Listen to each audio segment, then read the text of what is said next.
Halo semuanya, di sini kami kelompok 6 akan mereview paper dengan artikel nomor 6 yang berjudul Future Selection Using Correlation Analysis and Principal Component Analysis for Accurate Breast Cancer Diagnosis. Yang pertama-tama kita akan membahas tentang informasi dari paper ini. Judul paper ini adalah Future Selection Using Correlation Analysis and Principal Component Analysis for Accurate Breast Cancer Diagnosis. Nama dari autornya adalah Sarah Ibrahim, Saima Nazir, dan Sergio Valestin. Lalu affiliations dari paper ini adalah Sarah Ibrahim dari Department of Computer Science, Capital University of Science and Technology, Islamabad, Pakistan. Lalu yang kedua, Saima Nazir dari Department of Software Engineering, National University of Modern Language, Rawalpindi, Pakistan. Dan yang ketiga, Sergio Valestin yang berasal dari Applied Artificial Intelligence Research Group dari Universitas Carlos III de Madrid, Spain. Dan yang kedua, School of Electronic Engineering and Computer Science, Queen Mary University of London, United Kingdom. Nama jurnalnya adalah Journal of Imaging, J-Imaging. Lalu volume, nomor tanggal, dan tahun terbitnya adalah, volumenya adalah 7, nomor artikelnya adalah 225, received-nya 6 Juli 2021, accept-nya tanggal 18 Oktober 2021 dan dipublish pada tanggal 26 Oktober 2021. Alamat dari access paper ini adalah seperti link yang sudah tertera di PPT yang sudah kita sediakan. Nah, selanjutnya kita akan membahas tentang introduction. Latar belakang dari paper ini adalah kanker payudara merupakan salah satu penyebab utama kematian pada perempuan di seluruh dunia. Tingginya angka kematian seringkali disebabkan oleh keterlambatan diagnosis, sehingga diperlukan metode deteksi yang lebih cepat dan akurat. Seiring perkembangan teknologi, Artificial Intelligence atau AI, dan Machine Learning mulai dimanfaatkan untuk membantu proses diagnosis kanker secara otomatis dan meningkatkan akurasi prediksi. Lalu, rasional dan nilai penelitian. Diagnosis kanker payudara memerlukan tingkat akurasi yang tinggi karena kesalahan diagnosis dapat berdampak pada penanganan pasien. Penelitian ini bertujuan meningkatkan performa diagnosis dengan memilih fitur-fitur yang paling relevan menggunakan correlation analysis dan principal component analysis atau PCA.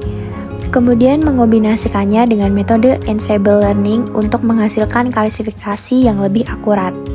Kemudian kita akan membahas tentang definisi konsep dan keterbatasan penelitian sebelumnya. Penelitian ini membedakan kanker payudara menjadi dua kategori, yaitu benign atau ZINAC dan malign atau ganas. Selain itu, digunakan metode PCA untuk mengurangi jumlah fitur yang tidak penting dalam dataset. Berdasarkan penelitian sebelumnya, masih terdapat keterbatasan seperti fokus yang hanya pada akurasi, kurang optimalnya seleksi fitur, serta belum banyak penelitian yang menggabungkan reduksi dimensi dan metode ensemble untuk meningkatkan performa diagnosis.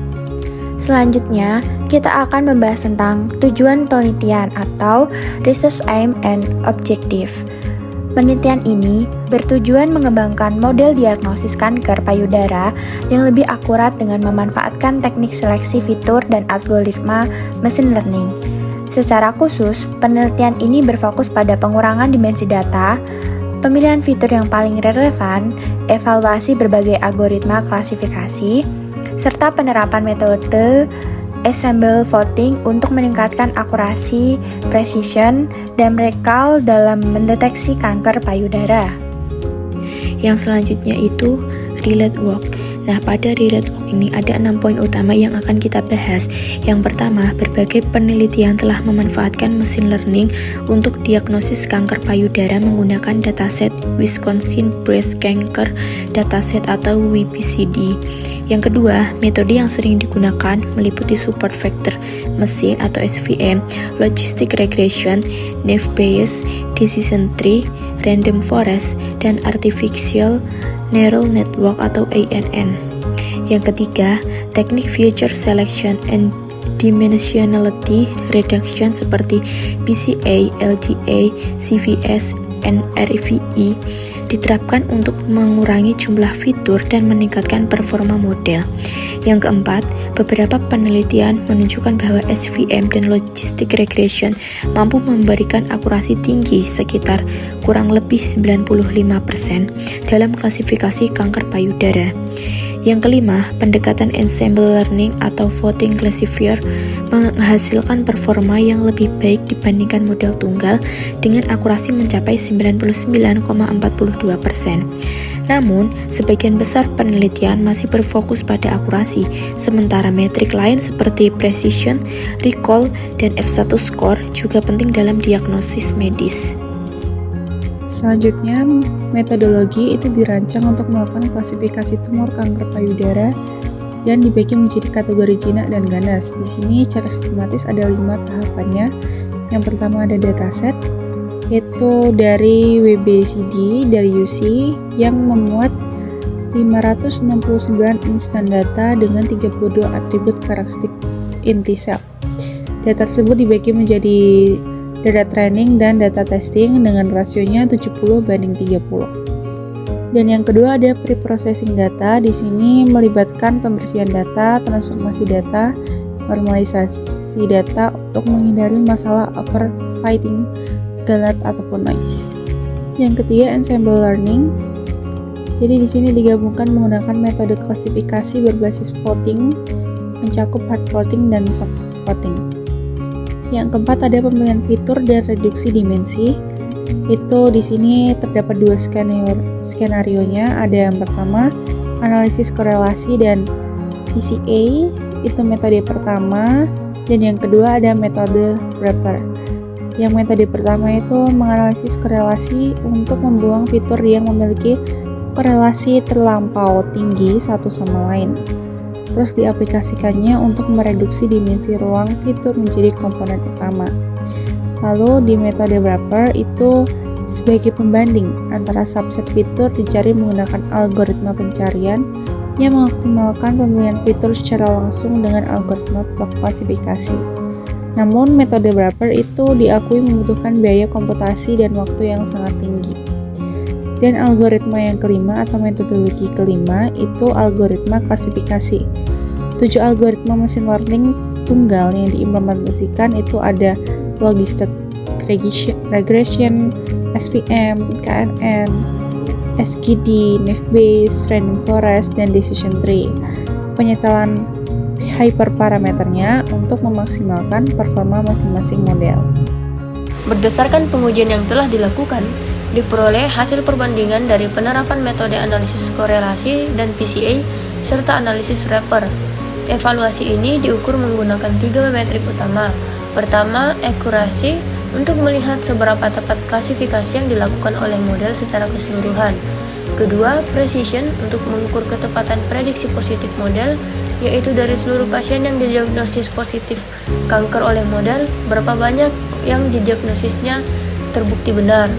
Lalu terakhir ada recall untuk mengukur sensitivitas model dalam menjaring data, yaitu dari total seluruh pasien yang aslinya memang menderita kanker, seberapa banyak orang yang berhasil dideteksi dan tidak terlewat oleh model. Tabel pertama merupakan hasil analisis korelasi dan PCA yang merupakan model paling akurat, yaitu Simple Logistic Regression Learning, dan KNN yaitu mencapai keakuratan 97,49%. Tetapi apabila dilihat lagi berdasarkan recall-nya, Simple Logistic Regression Learning merupakan model terbaik karena dapat mendeteksi 95,21% data positif kanker dengan benar, sehingga apabila ada orang yang sebenarnya positif, akan lebih sedikit kemungkinan terjadi salah deteksi sebagai sehat. Lalu, jika dilihat ensemble votingnya yaitu pada tabel kedua, setelah menggabungkan 3 dari 7 model algoritma terbaik yaitu Simple Logistic Regression, KNN, dan SVM, soft voting lebih unggul dibandingkan hard voting yang dimana akurasinya yaitu 99%. Tabel ketiga menunjukkan hasil analisis wrapper, yang merupakan model paling akurat yaitu Simple Logistic Regression Learning dengan keakuratan sebesar 98,10%.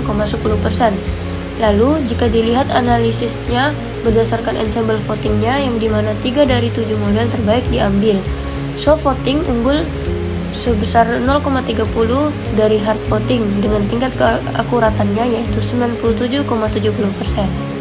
Sehingga dapat disimpulkan feature selection yang terbaik yaitu analisis korelasi dan PCA.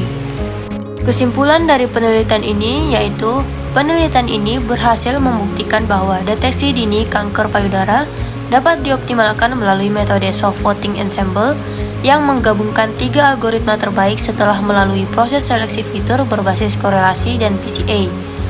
Berbeda dengan riset terdahulu yang hanya menguji akurasi, penelitian ini memprioritaskan metrik precision dan recall demi meminimalkan kesalahan diagnosis yaitu false positif dan false negatif yang sangat fatal di dunia medis. Untuk pengembangan ke depan, performa sistem ini perlu diuji pada dataset berskala besar atau big data, serta ditingkatkan menggunakan teknik deep learning guna mengidentifikasi stadium kanker payudara secara lebih spesifik. Di sini kita akan masuk ke kelemahan dan kelebihannya. Terdapat 4 kelemahan dan 4 kelebihan. Kelemahan yang pertama itu ada keterbatasan data, hanya menguji model pada satu dataset. Itu hanya 569 sampel pasien. Sedangkan dengan mengutamakan metrik recall dan presisi untuk meminimalkan resiko false negatif yang fatal bagi pasien. Itu kelebihan dari keterbatasan datanya. Lalu masih terbatas pada mesin learning tradisional dan belum memanfaatkan teknologi deep learning modern. Sedangkan kelebihannya melakukan uji komparatif pendalam pada 7 algoritma klasifikasi sekaligus. Lalu ada metode wrappernya digunakan sebagai pembanding memakan waktu dan biaya komputasinya itu besar. Sedangkan kita juga menerapkan hyperparameter tuning pada setiap model tunggal sebelum digabungkan. Lalu masih terdapat celah error sebesar 4% pada nilai recall yang berisiko meloloskan kasus positif kanker. Dan di sini kita juga menggunakan metode soft voting ensemble, yaitu sukses mendongkrak performa hingga 99%. Sekian pemaparan dari kelompok kami yang membahas tentang artikel nomor 6. Semoga apa yang sudah kita jelaskan tadi dapat bermanfaat bagi semua orang. Terima kasih.